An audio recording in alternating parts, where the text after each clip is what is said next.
Waalaikumsalam, Bu.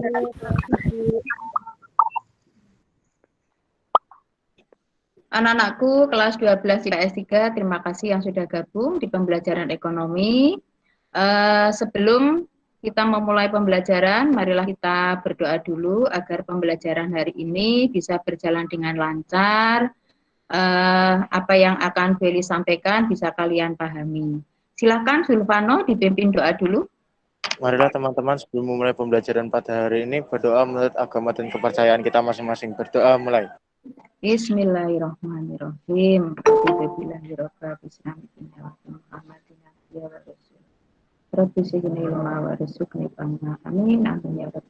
Berdoa selesai. Terima kasih Zulfano yang sudah memimpin doa. Anak-anakku semuanya, kameranya bisa dinyalakan ya, biar Beli tidak merasa sendiri di dalam pembelajaran hari ini. Silahkan dibuka kameranya, ya. Halo, dibuka dulu kameranya. Yuk, yang cantik-cantik, yang ganteng-ganteng, yuk dibuka dulu kameranya. Oke, yuk kita belajar bareng biar Beli terasa belajar di kelas ya, secara tatap muka meskipun tatap mukanya secara virtual. Ya, dibuka dulu kameranya. Anak-anakku semuanya, kelas 12 IPS 3, jangan lupa ya, Beli ingatkan, tidak henti-hentinya saya selalu mengingatkan pada kalian untuk selalu prokes ya. Harus mematuhi protokol kesehatan. Ketika kalian berada di luar rumah harus memakai masker, jaga jarak, dan hindari kerumunan. Kalau kalian ingin main dengan teman-temannya tuh tunda dulu sampai kondisi benar-benar membaik ya. Meskipun di Kota Semarang ini infonya sudah di level 2, tetapi kita harus tetap selalu waspada ya, harus selalu jaga protokol kesehatan. Anak-anakku semuanya, hari ini kalian dalam keadaan sehat ya? Dalam Sehat, keadaan Bu. sehat. Baik anak-anakku semuanya, mengenai pembelajaran ekonomi yang sudah kita bahas untuk minggu yang lalu, di mana mengenai siklus pembelajaran, siklus akuntansi perusahaan jasa. Di dalam pembelajaran itu diharapkan nantinya itu kalian itu mampu ya, atau bisa menyusun, menganalisis dulu, kemudian menyusun siklus akuntansi perusahaan jasa sampai pada penyusunan laporan keuangannya. Itu yang diharapkan di dalam pembelajaran akuntansi pada bab 3 ini. Di mana kemarin sudah kalian pelajari mengenai apa itu perusahaan jasa, kemudian ciri-cirinya, ya.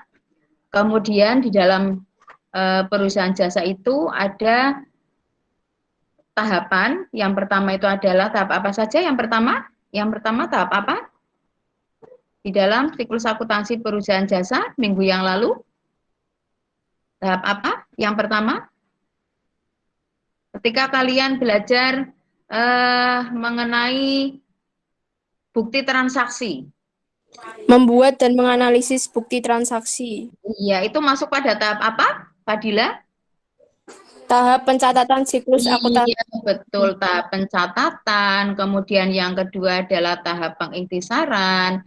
Yang ketiga tahap pelaporan. Yang keempat adalah penutupan. Nah, di sini kita akan belajar tentang tahap pencatatan, di mana tahap pencatatan ini tadi yang sudah disebutkan oleh Fadila, dimulai dari membuat dan menganalisis transaksi, ya, membuat dan menganalisis bukti transaksi. Ya, kemudian bukti transaksi itu ada berapa? Yuk, pembelajaran minggu yang lalu, bukti transaksi ada berapa? Ada 2, Bu. Ada 2, apa, No? Bukti transaksi intern dan bukti transaksi ekstern. Iya, bukti transaksi intern dan bukti transaksi ekstern. Nah, untuk bukti transaksi intern, contohnya apa? Dwi Revi? Halo, Dwi Revi? Halo, Dwi Revi? Halo? Dwi Revi kemana ini? Krisolita, halo Krisolita. Ya, Bu. Ya, bukti transaksi intern contohnya apa, no? Bukti kas masuk dan bukti kas keluar, Bu. Ada lagi selain bukti kas masuk, bukti kas keluar, ada lagi? Bentar, Yang Bu. yang untuk mencatat seperti pemakaian perlengkapan, penyusutan aktiva tetap, itu dicatat di mana? Di bukti apa namanya? Bukti? Bukti apa, Nak? Ada yang bisa membantu? Bukti apa satunya? Selain bukti kas masuk, bukti kas keluar adalah bukti memo, ya. Bukti memo itu digunakan untuk mencatat seperti pemakaian perlengkapan, kemudian penyusutan aktiva tetap, kemudian adanya kerugian dalam piutang. Lah, ini mengenai contoh dalam bukti transaksi intern. Kemudian kalau bukti transaksi ekstern, ada yang bisa menyebutkan contohnya? Contohnya bukti transaksi ekstern, ya, Farah? Farah? Faktur, Mm-mm. nota kontan, nota kredit, nota debit cek, dan kwitansi. Iya, itu adalah contoh dari bukti transaksi ekstern. Kalau bukti transaksi ekstern berarti bukti transaksi perusahaan dengan perusahaan lain, ya. Seperti misalnya kalau pembelian atau penjualan yang dilakukan secara kredit, itu berarti menggunakan bukti transaksi apa pencatatannya? Namanya bukti transaksi apa? Kalau misalnya perusahaan membeli peralatan secara kredit. Faktur. Iya, faktur, betul. Oke, itu adalah materi minggu yang lalu yang sudah kita pelajari. Ya, sekarang kita masuk pada tahap pencatatan yang kedua, yaitu masuk pada jurnal umum. Oke, ya. Sekarang Beli share dulu materinya.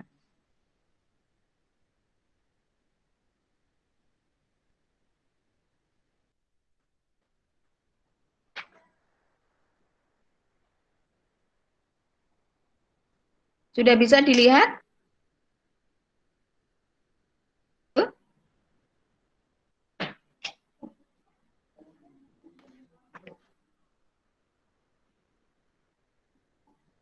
Sudah bisa dilihat materinya? Sudah, Bu. Sudah, Bu. Oke. Kita langsung masuk saja pada ya. Masuk pada tahap pencatatan yang kemarin sudah pada yang pertama membuat dan menganalisis bukti transaksi. Sekarang kita lanjutkan pada jurnal umum. Ya, pada jurnal umum.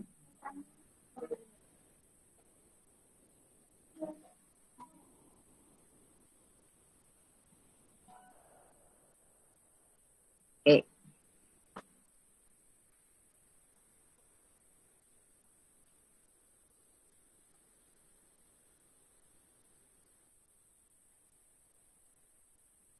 Di dalam mencatat transaksi ke dalam jurnal umum, tentunya kalian harus tahu dulu mekanisme debit kreditnya.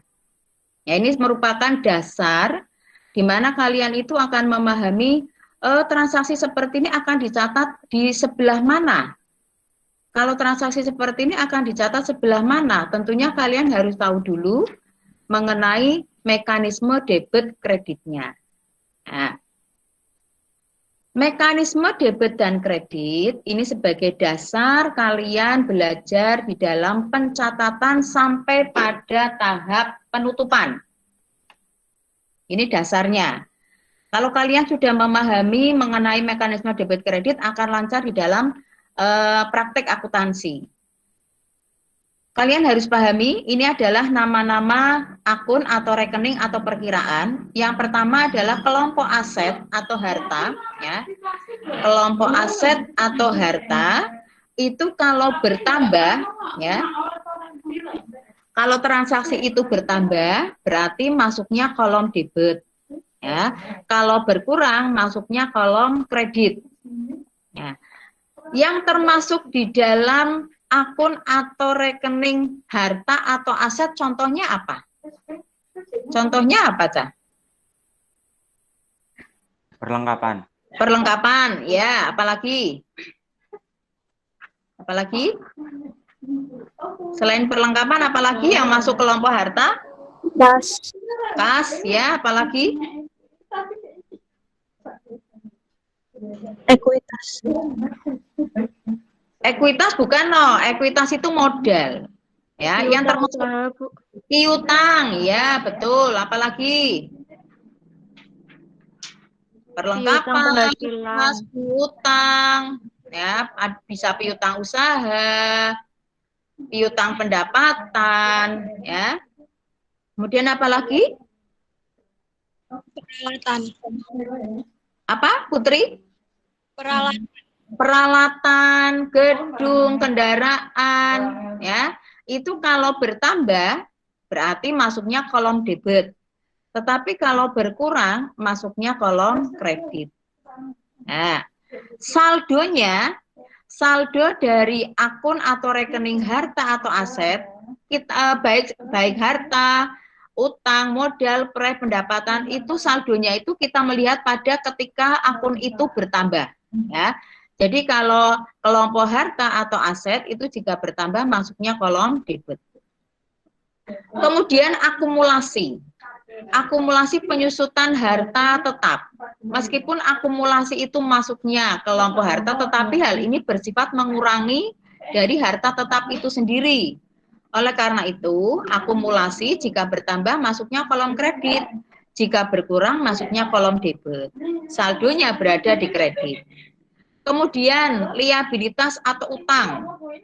Kalau bertambah di kredit, kalau berkurang di debit. Saldonya berada di kolom kredit. Ekuitas juga, ya, ekuitas atau modal juga. Kalau bertambah kredit, berkurang debit. Saldonya berada di kredit. Kemudian pengambilan pribadi atau pref. Jika bertambah di debit, jika berkurang di kredit. Saldonya berada di debit. Kemudian pendapatan jika bertambah di kredit, jika berkurang di debit. Saldonya berada di kredit.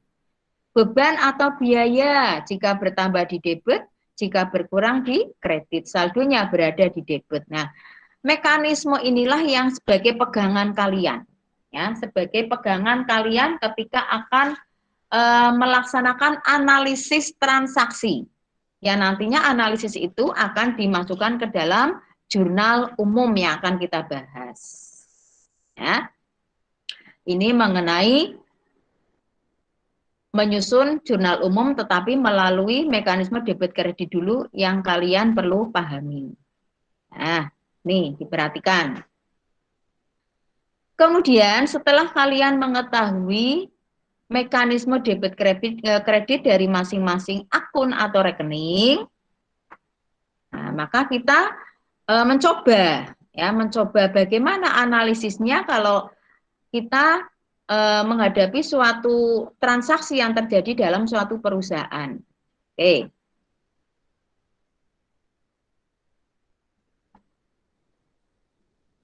Nah, sebagai contoh, ya, sebagai contoh. Tadi setelah kalian mengetahui mekanisme debit kreditnya, beri coba, ya. Saya buat beberapa transaksi, ya, potongan dari atau sebagian transaksi yang dilakukan oleh penjahit rapi bulan Desember 2020. Pemilik menyetor uang tunai sebagai ekuitas awal sebesar 50 juta rupiah. Nah, berarti dalam hal ini mempengaruhi apa itu transaksinya? Pemilik menyetor uang tunai. Uang tunai di dalam akuntansi itu namanya apa, Cak? Halo? Disebut apa? Uang tunai? Kas, ya. Kalau pemilik menyetor uang tunai, berarti bagaimana kas perusahaan? Bertambah. Bertambah. Nah, uang tunai itu oleh pemilik sebagai ekuitas awal. Berarti ekuitasnya bagaimana? Bertambah. Bertambah. Nah, itu analisis ketika kalian akan mencatat ke dalam persamaan dasar akuntansi. Jadi masih menggunakan kata berkurang, bertambah. Nah, sekarang yang akan kita masukkan atau kita catat transaksi itu setelah dianalisis ke dalam jurnal umum tidak lagi menggunakan bertambah atau berkurang, tetapi sudah mengacu pada mekanisme debit dan kredit tadi. Ya, tadi kalian sudah menyebutkan kalau pemilik menyetor uang tunai sebagai ekuitas awal sebesar 50 juta berarti kasnya bertambah, kemudian ekuitasnya juga bertambah. Nah, kalau kas bertambah berarti masuknya kemana? Debit. Debit. Iya. Kalau ekuitas bertambah masuknya mana? Kredit. Kredit. Iya, berarti untuk analisis yang nomor 1, transaksi yang nomor 1, analisisnya berarti kas dalam kurung debit atau dikasih tanda huruf D, kemudian ekuitas dalam kurung K, maksudnya adalah kredit. Jadi kasnya masuk debit, ekuitasnya masuk kolom kredit, masing-masing 50 juta. Ya, itu adalah contoh menganalisis transaksi yang akan dimasukkan ke dalam jurnal. Nah, meskipun kalian awalnya, oh ini bertambah, ini berkurang, tetapi analisisnya tidak menggunakan plus dan min, tetapi sudah masuk debit atau kredit. Oke, itu soal yang nomor 1. Sekarang soal yang nomor 2. Nah, soal yang nomor 2. Membeli peralatan obras seharga 9 juta secara tunai. Yang dibeli apa itu, Cah? Peralatan. Peralatan. Peralatannya berarti bertambah apa berkurang? Bertambah. Bertambah. Peralatan itu masuk kelompok akun apa? Harta. Harta. Harta kalau bertambah masuknya kemana? Kas. Yang dibeli apa tadi? Peralatan. Peralatan. Peralatan itu masuk kelompok akun apa? Harta. Harta. Harta kalau bertambah masuknya kemana? Modal. Oh, lah. Debit apa kredit? Maksudnya? Debit. Iya, debit. Ya. Peralatan itu masuk kelompok harta. Harta yo dewe, ekuitas dewe ya. Nah, jadi keperalatan itu masuk kelompok harta. Harta kalau bertambah berarti masuk kolom debit. Maka peralatan obras ini masuknya berada di kolom debit karena bertambah. Nah, secara tunai. Kalau secara tunai berarti uang perusahaan bertambah apa berkurang? Berkurang. Berkurang. Uang tunai itu namanya apa? Kas. Kas. Kas kalau berkurang masuknya kemana? Kredit. Kredit. Berarti analisis yang nomor 2 bagaimana, Fadila? Peralatan obras masuk mana? Masuk Peralatan obras debit. Debit, ya. Terus? kasnya kredit. Iya, betul ya. Analisisnya seperti itu. Kemudian, yang nomor 3, membeli perlengkapan jahit secara kredit 1.500.000. Membeli perlengkapan jahit secara kredit. Apa yang dibeli? Peralatan. Perlengkapan. Perlengkapan masuk kelompok apa? Masuk kelompok akun harta. Harta kalau bertambah masuk kemana? Debit. Debit, ya. Secara kredit berarti uang perusahaan berkurang apa tidak? Kurang. Secara kredit Tidak, Bu, tidak. ya, belum ya, belum mengeluarkan uang karena secara kredit berarti punya apa perusahaan? Punya utang. Punya utang. Utang kalau bertambah masuknya kemana tadi mekanismenya? Kredit. Kredit. Berarti analisisnya untuk tanggal 3 bagaimana? Peralatannya masuk debit. Yang dibeli apa? Peralatan apa perlengkapan? Yang nomor 3. Perlengkapan. Perlengkapan jahit masuk kemana? Debit. Kemudian Utangnya masuk kredit. iya, utangnya masuk kolom kredit. Masing-masing 1.500.000. Satu lagi, yang nomor 4.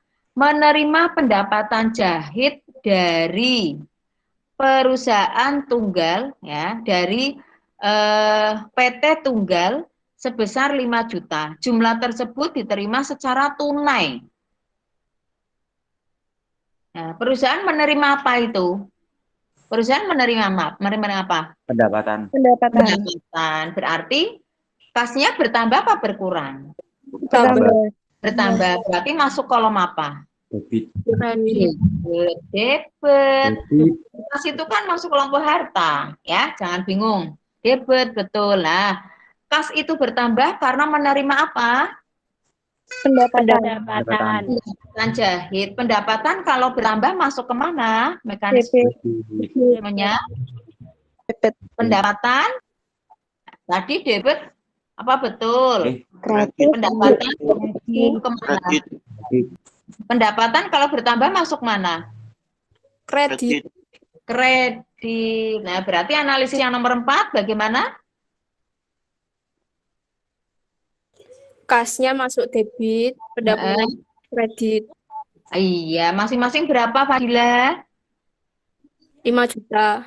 Oke, yuk yang lainnya pinter ya. Oke, terima kasih. Ya, meskipun di dalam menganalisis masih ada yang bingung, tapi oke ya. Jadi kalian itu mau berpikir ya bagaimana caranya karena ini kan materi baru ya, materi baru buat kalian. Oke, enggak apa-apa. Sip. Setelah kalian memahami bagaimana cara menganalisis transaksi, yang ini masuk mana, yang ini masuk kemana berdasarkan mekanisme debit kreditnya. Oke, berarti istilahnya setelah saya memberikan soal, kalian sudah bisa berpikir, oh ini masuk ke sini, masuk ke sini, sudah mempunyai gambaran. Kita lanjutkan, masuk pada jurnal umum. Ya, kita masuk pada jurnal umum. Ya. Jurnal umum.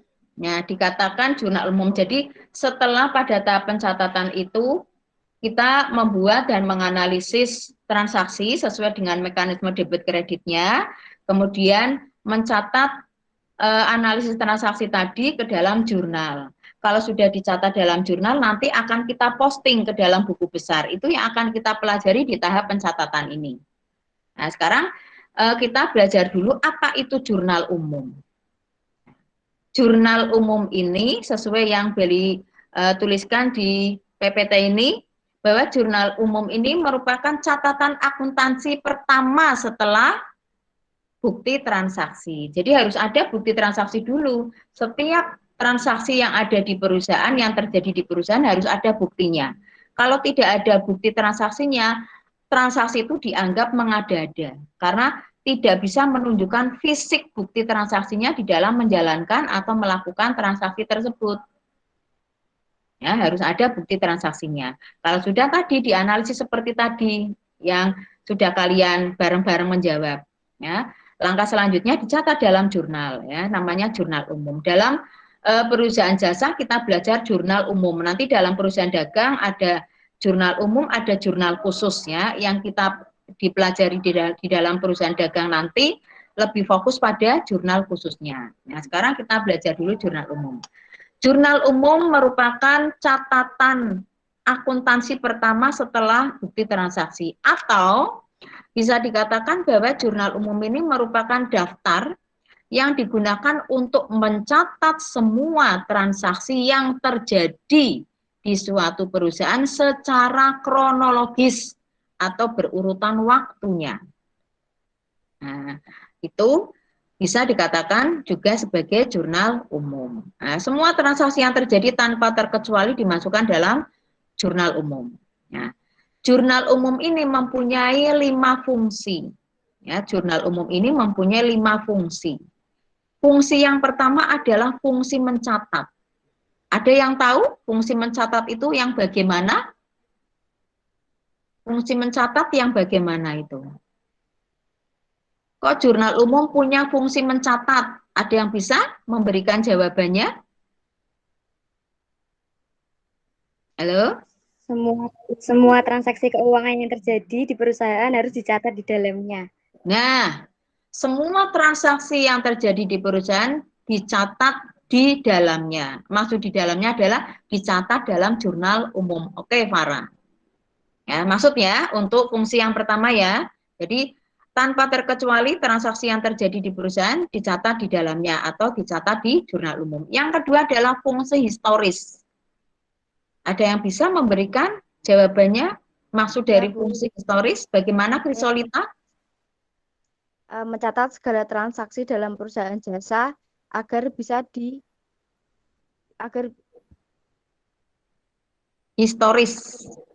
dijelaskan secara kronologis. Agar dijelaskan secara kronologis. Jadi bukannya dijelaskan maksudnya dalam hal ini. Oke, Krisolita, terima kasih ya jawabannya. Historis itu berarti kan ada sejarahnya. Sejarah yang dimaksud di sini bahwa ketika kita mencatat transaksi itu harus kita bukukan sesuai dengan kronologis waktu terjadinya. Dimulai dari tanggal terkecil sampai dengan tanggal terbesar. Misalkan bulan Desember dimulai tanggal 1 ada transaksi, ya dicatat. Kemudian ada lagi tanggal 5 dicatat. Nah, di mana setiap hari itu mungkin bisa jadi ada beberapa tanggal yang tidak ada kejadian atau transaksi, ya sudah tidak usah dicatat. Ya. Jadi historis itu mencatat transaksi secara berurutan waktunya, secara kronologis berurutan waktunya. Dimulai dari tanggal terkecil sampai tanggal yang terbesar. Jadi tidak acak, harus berurutan waktunya. Oke, terima kasih Krisolita. Kemudian fungsi analisis. Apa itu fungsi analisis? Gimana, Cak? Fungsi analisis, Cak? Informasi. Ya, Lilibet? Sakita? Yang mau menjawab?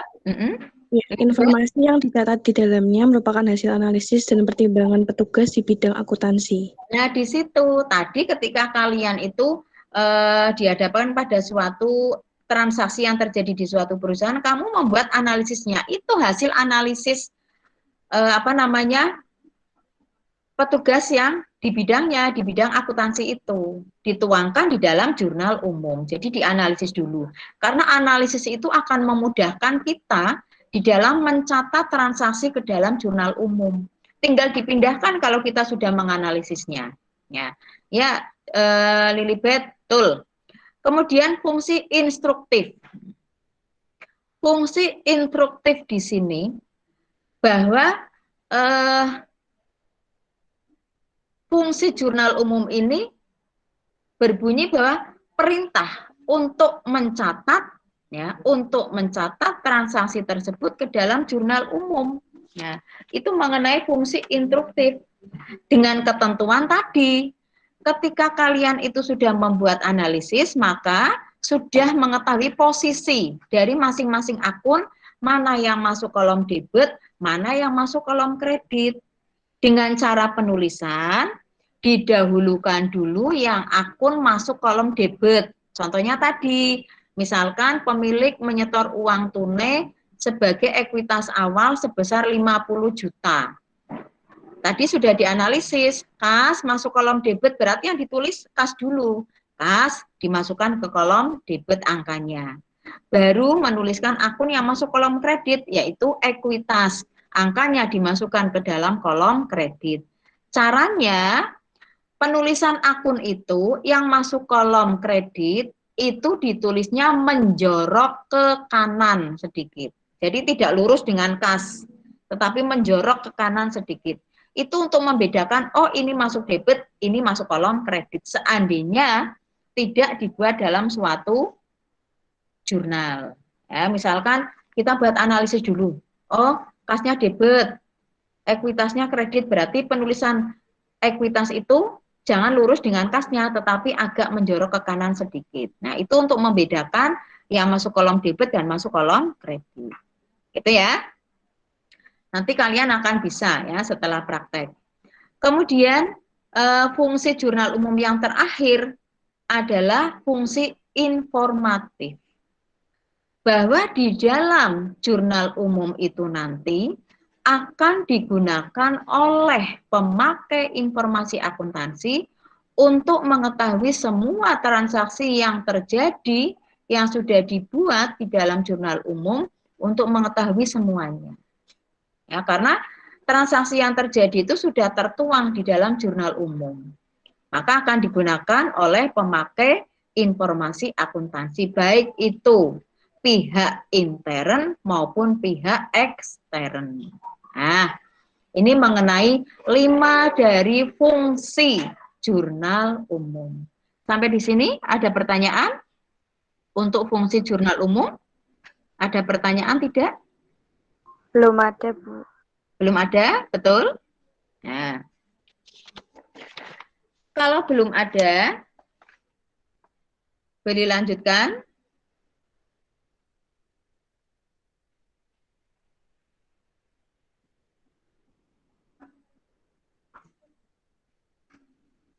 Nah. Kemudian mengenai bentuk jurnal umumnya. Bentuk jurnal umum, di sini ada kolom tanggal, ya. Kemudian ada kolom keterangan, kemudian kolom referensi, kemudian kolom debit, dan kolom kredit. Ya. Yang pertama, untuk kolom tanggal. Kolom tanggal ini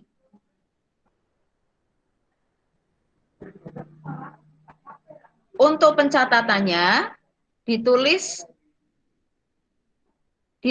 mengenai tahun dulu, ya. Misalkan transaksi itu terjadi pada tahun 2020, maka ditulis tahun 2020. Kemudian bulannya di bawah tahun ditulis bulan. Bulannya itu bulan apa? Misalkan bulan Desember, berarti ditulis bulan Desember. Baru kita mulai pada tanggal, ya. 2020, misalkan di sini tertulis 2020, kemudian bawahnya bulan Desember. Nah, kemudian ini harusnya ada kolom satu lagi untuk menuliskan tanggalnya. Misalkan Desember ini disingkat Des, kemudian misalkan di sini dimulai dari tanggal 1, ini ada kolom kecil tanggal 1, ya. Nah, itu transaksinya apa di situ? Misalkan tadi sesuai dengan analisisnya, kas masuk kolom debit, ya, masuk kolom debit, kemudian untuk modelnya masuk kolom kredit, ekuitasnya kredit, maka penulisannya tidak boleh lurus dengan kas, tambahkan di sini ekuitas. Nah, cara penulisannya seperti itu, ya. Untuk tanggal dulu dipahami, jadi mulai dari tahun, kemudian bulan, kemudian baru kita ambil tanggal sesuai kronologisnya, ya, urutan waktunya. Untuk tanggalnya sudah dipahami ya? Halo? Sudah, Bu. Sudah, Bu. Oke, sudah. Kemudian untuk lajur keterangan tadi, setelah kalian membuat analisis, kita masukkan. Nah, kita pindahkan analisis itu ke dalam kolom keterangan. Diawali dari penulisan nama akun yang masuk kolom debit, tadi yang sudah Beli sampaikan. Baru ditulis akun yang masuk kolom kredit. Cara penulisannya yang masuk kolom kredit itu menjorok ke kanan sedikit. Setelah kalian memindahkan analisis itu, dikasih keterangan. Lah sebesar 50 juta itu apa? Nah, dikasih keterangan, misalkan dikasih kurung keterangannya. Ekuitas awal. Nah, misalkan seperti ini. Ya, karena memang perusahaan menerima uang 50 juta itu digunakan sebagai ekuitas atau modal awal di dalam membuka usaha. Maka dikasih keterangannya ekuitas awal. Nah, itu mengenai penulisan atau memindahkan dari analisis ke dalam kolom keterangan pada jurnal umum. Nah, kemudian untuk keterangan itu yang dikurung itu tidak usah terlalu panjang ya, tidak usah sesuai dengan transaksinya kamu tulis, misalkan transaksi tadi pemilik menyetorkan uang tunai sebesar, tidak usah, tetapi intinya saja jumlah itu sebagai modal awal atau ekuitas awal. Nah, kemudian kolom ref ya, kolom referensi. Kolom ref ini diisi dengan nomor perkiraan akun. Misalkan kas itu nomor akunnya tertulis 101, maka ditulis di sini. Ya, 101. Untuk ekuitas 301. Nah, nomor akunnya seperti itu. Tetapi untuk kolom ref dalam jurnal umum boleh kalian kosongkan dulu. Ya, untuk kolom referensi pada jurnal umum boleh kalian kosongkan dulu. Nanti nomor akun dari masing-masing akun itu akan kita tulis ketika kita memposting atau memindah bukukan dari jurnal umum ke dalam buku besar. Nah, itu harus ditulis. Untuk di dalam bentuk jurnal umum ini, kolom referensinya boleh dikosongkan dulu. Nah, itu mengenai kolom referensi pada jurnal umum. Memang di sini dipakai untuk menulis nomor akun dari masing-masing akun. Kas misalnya 101, ekuitas 301. Di jurnal umum boleh kamu kosongi dulu. Tetapi nanti ketika memposting ke dalam buku besar harus ditulis nomor akunnya. Ya, tidak boleh kosong.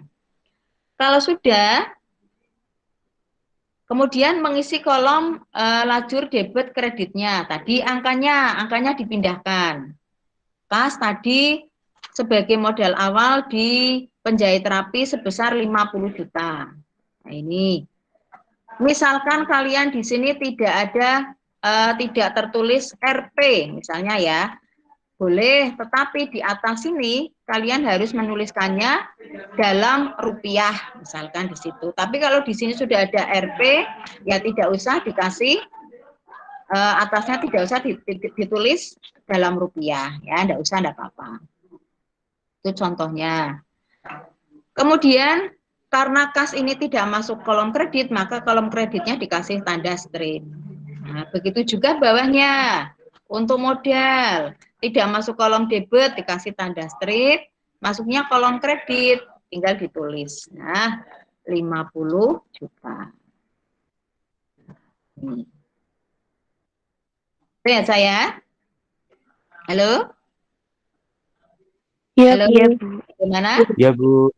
Mudah untuk pengisian di dalam jurnal umum, dari analisis ke dalam jurnal umum.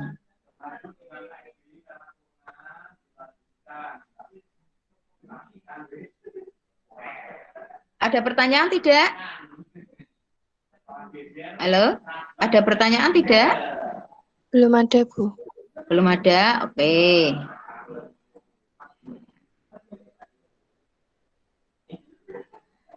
Dalam hal ini, kalau kalian sudah memahami bagaimana caranya untuk menganalisis, kemudian dimasukkan ke dalam jurnal umum, maka kalian nantinya akan mudah ketika kalian akan mempostingnya ke dalam buku besar. Nah, untuk lebih memahami soal ini, coba kalian buka LKS-nya, ya, buka LKS-nya halaman 35, ya, halaman 35. Halaman 35.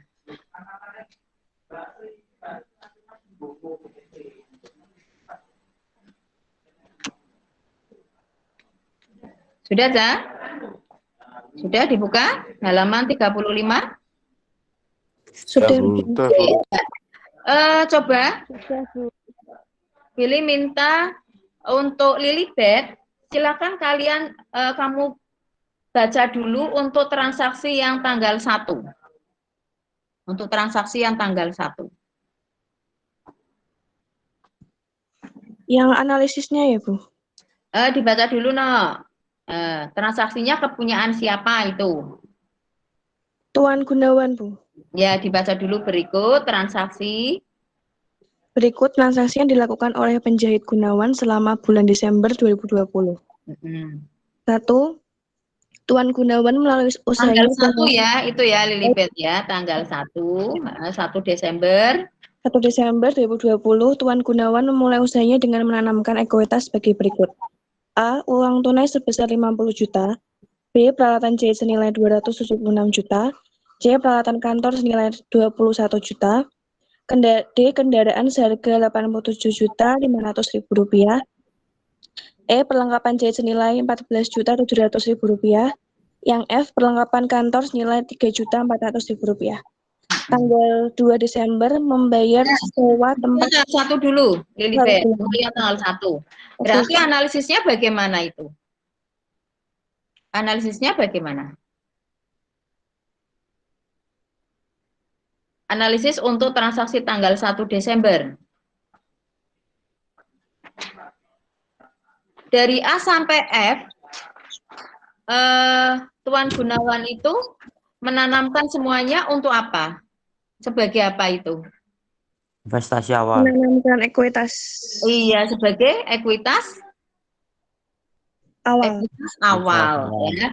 Jadi ekuitas awal Tuan Gunawan itu menanamkan uang tunainya, kemudian membeli peralatan jahit, peralatan kantor, kendaraan, perlengkapan jahit, perlengkapan kantor. Nah, total semuanya itu sebagai ekuitas awal. Berarti analisisnya uang tunai apa? Uang tunai? Debit. Uang tunai kasnya masuk kemana? Debit. Debit.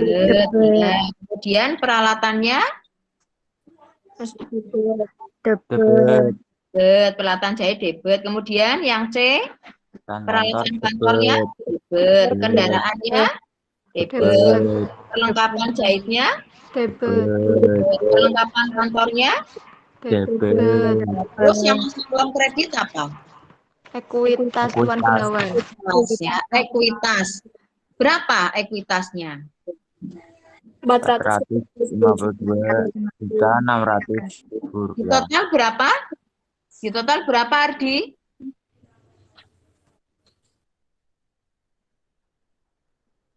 Total semuanya berapa?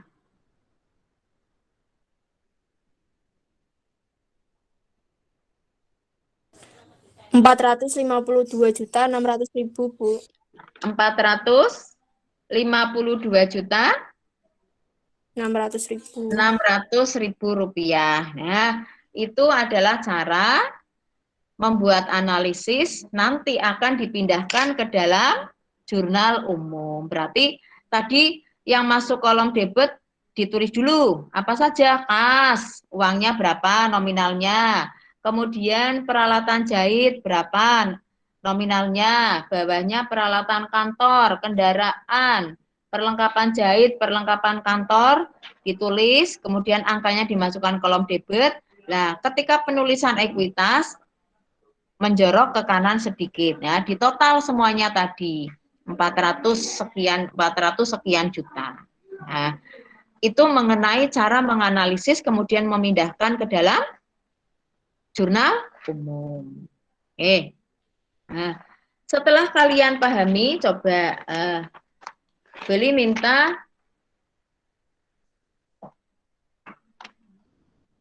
yang Beli tunjuk menyebutkan ya, menyebutkan. Coba untuk Zulfano. Halo Zulfano. Halo Zulfano. Halo Zulfano. Zulfano kemana ini? Iya Bu, gimana Bu? Zulfano, coba tadi mengenai mekanisme debit dan kredit, coba kamu uraikan akun kas kalau bertambah masuk kemana, kalau berkurang masuk kemana, saldonya apa? Ya Zulfano. Harta kalau bertambah itu masuknya kemana Zulfano? Halo Zulfano. Bentar Bu.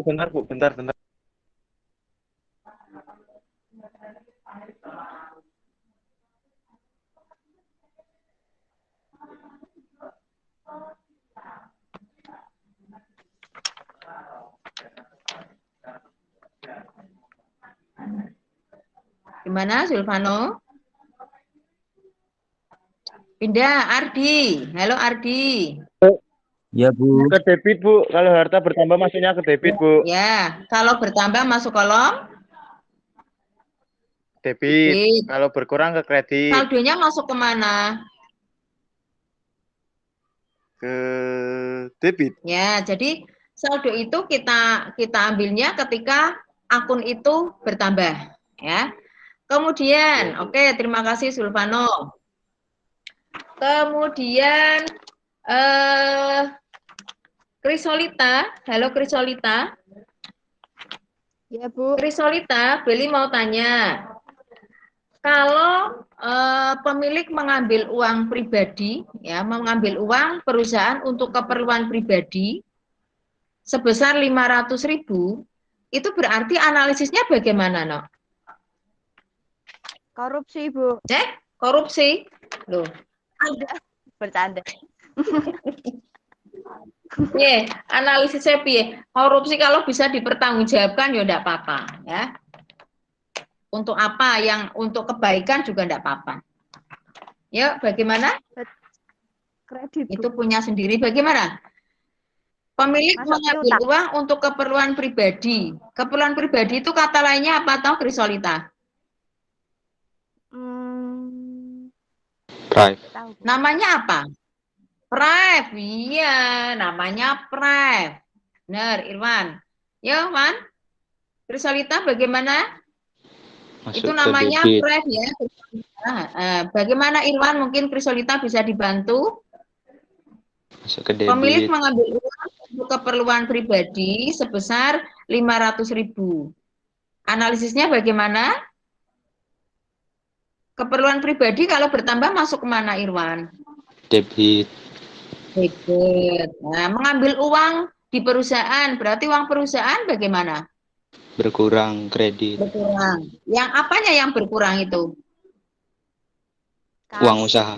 Kas. Iya, kasnya berkurang. Berarti analisisnya masuk kolom. Ya, Wan? Masuk kolom. Halo? Debit. Good. Kemudian yang kreditnya apa? Kas. Kreditnya? Kas. Kas. Ya, masing-masing berapa nominalnya tadi yang diambil? 500.000. 500.000. Ya, betul. Nah, itu mengenai mekanisme debit kredit. Nah, sekarang tadi Beli menjelaskan mengenai jurnal umum ada berapa fungsinya? Ada 5. Ya, Fadila, apa baik Fadila? Fungsi mencatat, fungsi historis, fungsi analisis, fungsi instruktif, fungsi informatif. Iya, betul. Oke, kemudian kita berpindah ke apa namanya? Jordi, mana Jordi? Jordi, halo Jordi. Jordi, halo. Jordi mana Jordi nih? Ya, Jordi. Kolom jurnal umum terdiri dari kolom apa saja, Jordi? Kolom, ntar Bu, saya cari dulu, Bu. Ya, oh tadi Beli menjelaskan ini loh, masih ada kolom apa saja ini? Yang di apa tuh, yang dia betul presentasi. Kolom apa saja? Yuk, kolom apa saja? Jadi barusan saja Beli menjelaskan ada berapa kolomnya itu, kolom apa saja? Kolom apa saja? Halo? Ada yang bisa bantu, Jordi? Kolomnya Tanggal, keterangan, referensi, debit, dan kredit. Iya, betul Ardi. Kolom tanggal, kolom keterangan, referensi, debit, kredit. Oke, pinter. Ya. Untuk materi hari ini, ada pertanyaan? Halo, ada pertanyaan tidak? Tidak, Belum Bu. ada. Belum ada. Sudah bisa ya? Apa yang Beli sampaikan ya? Sudah maksud ya? Insya Allah. Ya, oke. Sekarang kalian buka LKS-nya. Nah, LKS-nya kalian buka. Buat tugas kalian di rumah. Buka LKS-nya halaman 41. Halaman 41, 42. Yang aktivitas individu, Tuan Rajendra, sudah ketemu? Sudah. Ibu minta kamu buat dulu analisisnya. Saya tidak meminta kamu membuat jurnal umumnya dulu. Yang penting kamu analisis dulu. Kalau analisisnya sudah betul, secara otomatis jurnal umumnya juga betul. Gitu ya? Halo? Iya, Bu. Oke. Dicatat itu buat PR halaman 41 sampai 42 yang diminta adalah membuat analisis transaksi. Ya, membuat analisis transaksi. Oke, kalau tidak ada pertanyaan, ya, untuk pembelajaran hari ini Beli cukupkan sekian, tapi jangan keluar dulu karena akan Beli absen dulu. Ya, terima kasih sudah banyak yang gabung, ada 34 siswa. Ya, oke. Baik, terima kasih Bu Eli. Terkait pembelajaran Bu Eli yang dilaksanakan pada minggu yang lalu, saya ingin menanyakan refleksi atas pembelajaran yang Bu Eli lakukan. Mungkin kelebihannya apa, kekurangannya apa dari pembelajaran yang sudah dilaksanakan oleh Bu Eli. Terima kasih Bu Suspeni. Untuk kegiatan supervisi kemarin, untuk refleksinya, mungkin kebetulan saya itu mendapatkan kelas 13 IPS 3, yang mana dari beberapa kelas yang saya ampu, itu memang anak-anaknya itu sangat antusias di dalam pembelajaran, sehingga saya itu mudah untuk menyampaikan materi yang saya berikan dan anak-anaknya juga antusias untuk mengikuti pembelajaran. Itu mungkin kelebihannya. Jadi ada umpan balik antara guru dengan siswa ketika saya memberikan pertanyaan, kemudian ada anak yang saya beri pertanyaan belum benar di dalam menjawabnya, kemudian temannya juga bisa melengkapi itu. Kemudian kelemahannya ya ada beberapa siswa mungkin yang kurang antusias meskipun yang hanya sedikit saja. Kemudian dari saya sendiri mungkin terlalu cepat untuk memberikan materi.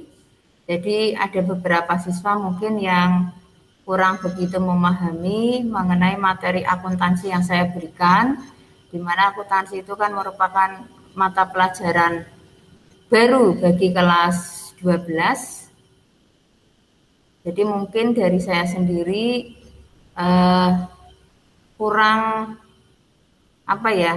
kurang sabar atau terlalu cepat dalam memberikan penjelasan materinya, sehingga ada beberapa siswa ada yang belum memahami di dalam materi yang saya berikan. Itu Bu Sus. Mungkin saya mohon bimbingannya agar selama saya mengajar di SMA 14 ini agar lebih baik lagi, mohon arahannya dan bimbingannya dari Bu Suspeni. Baik, terima kasih Bu Eli. Ya, kemarin pembelajarannya secara umum sudah bagus, dari mulai memberikan persepsi berupa motivasi, berupa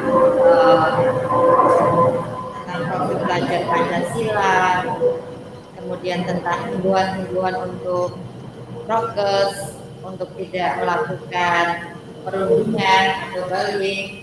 Itu itu sudah dilakukan, kemudian saya melihat kegiatan pembelajaran juga sudah ada diskusi yang nyata dari anak-anak. Ya mungkin memang menjadi keterbatasan kita bersama karena memang masih PJJ, ya mungkin anak-anak belum bisa diskusi secara kelompok. Mungkin nanti bisa dicoba di lain waktu bagaimana anak-anak bisa diskusi berkelompok namun masih dalam ruang PJJ. Mungkin nanti kalau anak-anak sudah punya akun belajar, anak-anak pun juga bisa diskusi dan merekam hasil diskusinya itu bisa dikirimkan pula kepada Bapak Ibu. Baik, terima kasih Bu Eli. Selamat siang. Assalamualaikum warahmatullahi wabarakatuh. Waalaikumsalam warahmatullahi wabarakatuh. Terima kasih juga Bu Suspeni atas bimbingan dan arahannya.